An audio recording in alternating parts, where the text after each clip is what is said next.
Hello every one. അപ്പോൾ കഴിഞ്ഞ ദിവസം നമ്മൾ പഠിച്ചു നിർത്തിയത് ഏതുവരെയായിരുന്നു?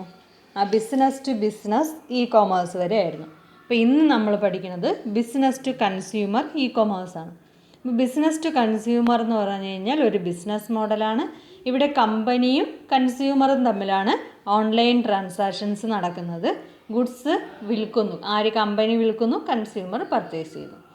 ഈ മോഡലിനെ നമ്മൾ ഇൻ്റർനെറ്റ് റീറ്റെയിലിംഗ് അല്ലെങ്കിൽ ഇ-ടെയിലിംഗ് എന്നും വിളിക്കാം. ഇത് എക്സ്പാൻഡ് ചെയ്തത്, ഇത് കൂടുതൽ ഡെവലപ്പ് ചെയ്തത് 21st സെഞ്ച്വറിയോട് കൂടിയാണ്. ഇതിൻ്റെ ഗ്രോത്ത് മാർക്ക് ചെയ്തിട്ടുള്ളത്. ഇനി companies that sell directly to consumers through online can be referred to as B2C companies. ഇങ്ങനെ കമ്പനീസ് ഓൺലൈനായിട്ട് വിൽക്കുന്ന കമ്പനീസിനെ B2C കമ്പനീസ് എന്ന് നമുക്ക് വിളിക്കാം. B2C കമ്പനീസ് സാധാരണ വിൽക്കുന്നത് airline tickets, books, computers, video tapes, music CDs, toys, jewellery, health, beauty products etcetera. ഇതൊക്കെയാണ് സാധാരണ B2C മാർക്കറ്റിൽ വിൽക്കുന്ന പ്രോഡക്ട്സ്. ഇനി business models in B2C market. B2C മാർക്കറ്റിലെ ബിസിനസ് മോഡൽസ് ഏതൊക്കെയാണെന്ന് നോക്കാം. First one direct sellers, second one online intermediaries, third one advertising based, fourth one community based, last one fee based. അതിൽ first is direct sellers. ഇപ്പോൾ direct sellers എന്ന് പറഞ്ഞു കഴിഞ്ഞാൽ ഏറ്റവും primary model, ഏറ്റവും പഴയ മോഡൽ, ബേസിക് മോഡൽ എന്ത് ചെയ്യുന്നു?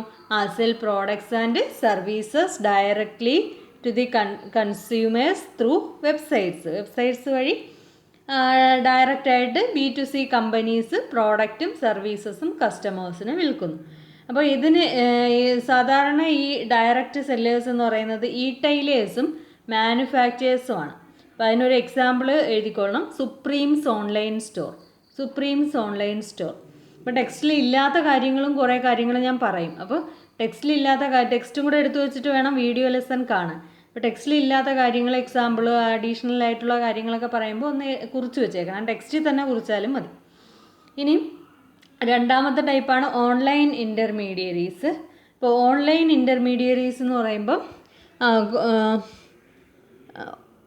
Same function as any broker. അപ്പോൾ ഒരു ഓൺലൈൻ ഇൻ്റർമീഡിയറി എന്ന് പറയുമ്പോൾ പേര് പോലെ തന്നെ ബ്രോക്കർ, ഒരു ബ്രോക്കറുടെ ജോലിയാണ് ഓൺലൈൻ ഇൻ്റർമീഡിയറീസ് ചെയ്യുന്നത്. അവരെന്ത് ചെയ്യുന്നു? സെല്ലേഴ്സിനെയും ബയേഴ്സിനെയും ഹെൽപ്പ് ചെയ്യുന്നു. ബയേഴ്സിനെ പ്രോഡക്റ്റ് പർച്ചേസ് ചെയ്യുന്നതിനും അല്ലെങ്കിൽ സെല്ലേഴ്സിനെയും ബയേഴ്സിനെയും കൂട്ടിമുട്ടിക്കുന്ന ആളാണ് online intermediaries. Help bring together buyers and sellers. Brokers offer buyers a service and help sellers by altering the price setting process. ഇനി ഇതിന് എക്സാമ്പിൾസ് ഏതൊക്കെയാണെന്ന് നോക്കാം. ഇറ്റ്സി, ഇറ്റ്സി ആണ് ഇതിന് എക്സാമ്പിൾ. ഓൺലൈൻ ഇൻ്റർമീഡിയറീസിന് ഒരു എക്സാമ്പിളാണ് ഇറ്റ്സി.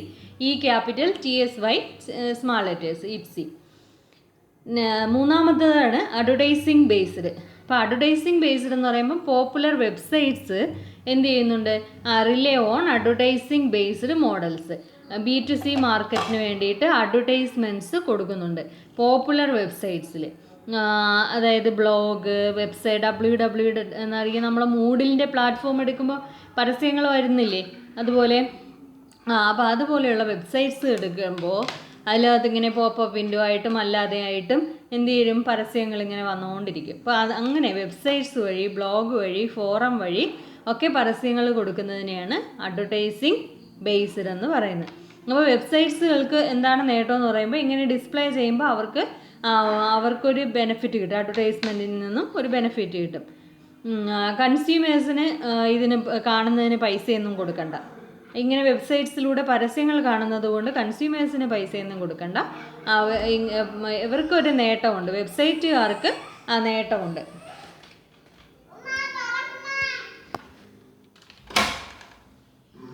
ചാരു വയ്ക്കണേ, സൗണ്ടിങ് കേൾക്കില്ല, ഞാൻ റെക്കോർഡ് ചെയ്തുകൊണ്ടിരിക്കുകയാണ്.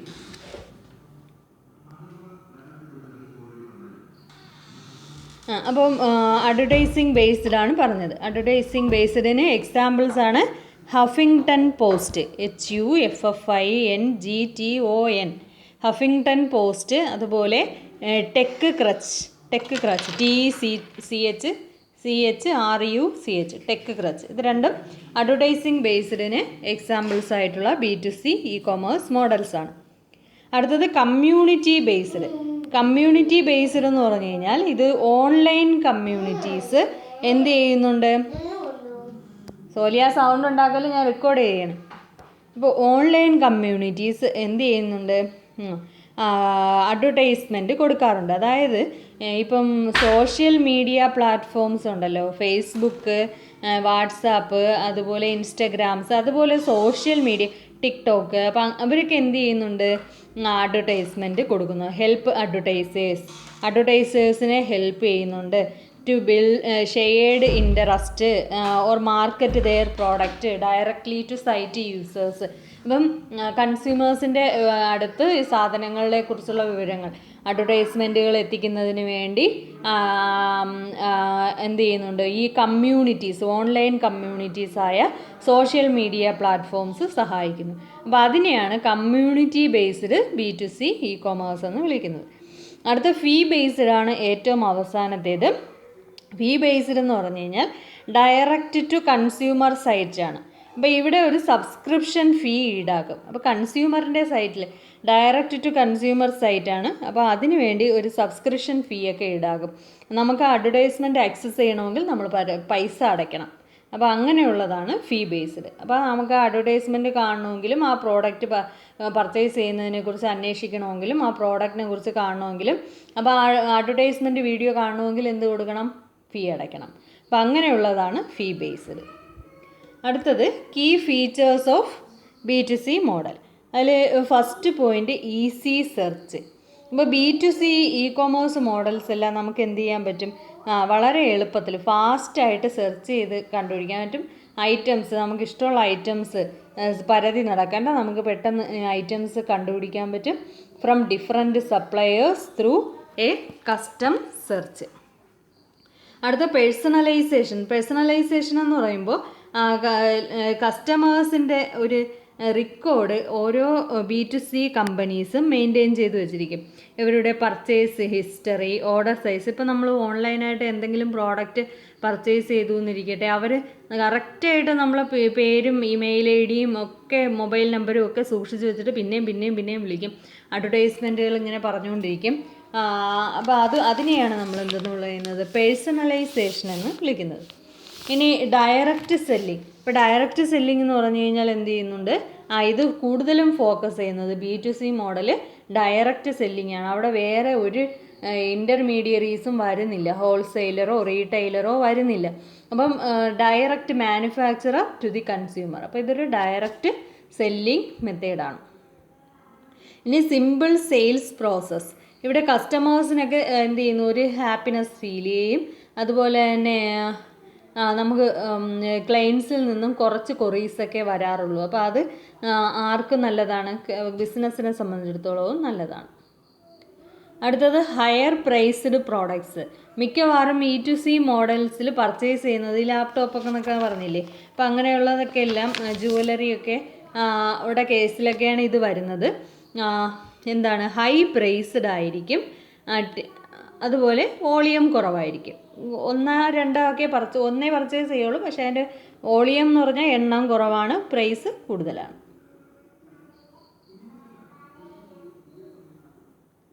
അടുത്തത് ഹയർ പ്രോഫിറ്റ് അനദർ ഫീച്ചറാണ്. എന്തുകൊണ്ടാണ് ഹയർ പ്രോഫിറ്റ് ഉണ്ടാകുന്നത്?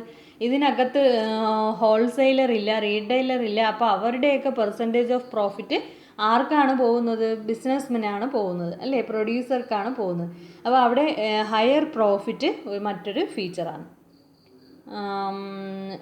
ലോ പ്രൈസിന് കൊടുത്താലും റീറ്റെയിൽ ഷോപ്പിൽ നിന്ന് പർച്ചേസ് ചെയ്യുന്ന അതേ പ്രൈസിന് കൺസ്യൂമറിന് കൊടുത്താലും ഹൈ പ്രോഫിറ്റ് ആർക്ക് വരും? ബിസിനസ്സിന് വരും. അടുത്തത് ഷിപ്പിംഗ് സപ്പോർട്ട്. അപ്പോൾ ഇതിനകത്ത് ഷിപ്പിംഗ് സൊല്യൂഷനൊക്കെ ഉണ്ടാവും. അതായത് ഓരോ പ്രോഡക്റ്റ് ഇപ്പോൾ എവിടെ എത്തിയെന്ന് കൺസ്യൂമേഴ്സിന് അറിയാൻ പറ്റും. നെക്സ്റ്റ് പഠിക്കാനുള്ളത് സ്റ്റെപ്സ് ഇൻ B2C സിസ്റ്റമാണ്. അപ്പോൾ B2C സിസ്റ്റം നമ്മളൊരു പ്രോഡക്റ്റ് ഇങ്ങനെ പർച്ചേസ് ചെയ്യാൻ പറ്റും. അപ്പോൾ ആദ്യം നമ്മൾ എന്ത് ചെയ്യണം? ഫസ്റ്റ് സ്റ്റെപ്പ് ഇതാണ്, enter into the online shop. നമ്മൾ ഓൺലൈൻ ഷോപ്പ് ഫ്ലിപ്കാർട്ട്, ആമസോൺ ഇതുപോലെയുള്ള ഓൺലൈൻ ഷോപ്പിൽ എൻ്റർ ചെയ്യണം. അവരുടെ ഓൺലൈൻ ഷോപ്പിൽ എന്ത് ചെയ്യണം? വെബ്സൈറ്റിൽ എൻ്റർ ചെയ്യണം. രണ്ടാമത് രജിസ്റ്റർ ചെയ്യണം. എൻ്റർ ചെയ്താൽ ഉടനെ നമ്മുടെ പേര് വെച്ച് രജിസ്റ്റർ ചെയ്യണം. അടുത്തത് സെർച്ച്, സെലക്ട് ആൻഡ് പർച്ചേസ്. ഇനി നമ്മുടെ പ്രോഡക്റ്റ് നമുക്ക് ആവശ്യമുള്ള പ്രോഡക്റ്റിൻ്റെ കീവേഡ് നമ്മൾ ടൈപ്പ് ചെയ്ത് കൊടുക്കണം. ഇനി അതിൻ്റെ പ്രൈസ്, ടാക്സ്, ഡെലിവറി ചാർജസ്, അതുപോലെ എന്ന് കിട്ടും, പ്രോബബിൾ ഡേറ്റ് ഓഫ് ഡെലിവറി, ഇതെല്ലാം ഡിസ്പ്ലേ ചെയ്യും. എന്നിട്ട് നമ്മൾ ഓർഡർ കൊടുത്താൽ നമുക്ക് മെസ്സേജും വരും. അടുത്തത് ഇതെല്ലാം സാറ്റിസ്ഫൈഡ് ആണെങ്കിൽ നമ്മൾ പർച്ചേസ് ഓർഡർ കൊടുക്കണം. പർച്ചേസ് ഓർഡർ കൊടുത്താൽ ഉടനെ നമുക്ക് മെസ്സേജ് കിട്ടും. അടുത്തത് ഓർഡർ പ്രോസസ്സിങ് ആൻഡ് പേയ്മെൻറ്റ്. ഇനി ഓർഡർ പ്രോസസ്സിങ്ങും അതിൻ്റെ പേയ്മെൻറ്റും, അതിന് പല മാർഗ്ഗങ്ങളുണ്ട്. പേയ്മെൻറ്റ് നമുക്ക് ഓൺലൈൻ വഴി വേണമെങ്കിൽ ക്രെഡിറ്റ് കാർഡോ ഡെബിറ്റ് കാർഡോ ഇൻ്റർനെറ്റ് ബാങ്കിങ്ങോ പേടിഎമ്മോ ഗൂഗിൾ പേയോ ഒക്കെ വെച്ച് ചെയ്യാം. വേണമെങ്കിൽ ക്യാഷ് ഓൺ ഡെലിവറിയും തിരഞ്ഞെടുക്കാം. അടുത്തത് ഡെലിവറി ഓഫ് ഐറ്റം. നമുക്ക് വിത്തിൻ ഫ്യൂ ഡേയ്സ് നമ്മുടെ ഡോർ സ്റ്റെപ്പിൽ, വീട്ടുവാതിൽക്കലിൽ നമുക്ക് 1-2 ദിവസത്തിനകം നമ്മൾ ഓർഡർ ചെയ്ത പ്രോഡക്റ്റ് നമുക്ക് ലഭ്യമാകും എന്നുള്ളതാണ് last step, delivery of an item. Okay, അപ്പോൾ ഇത്രയാണ് നമ്മൾ B2C മാർക്കറ്റിൽ പഠിക്കുന്നത്, B2C ഇ-കൊമേഴ്സിൽ പഠിക്കുന്നത്. Thank you.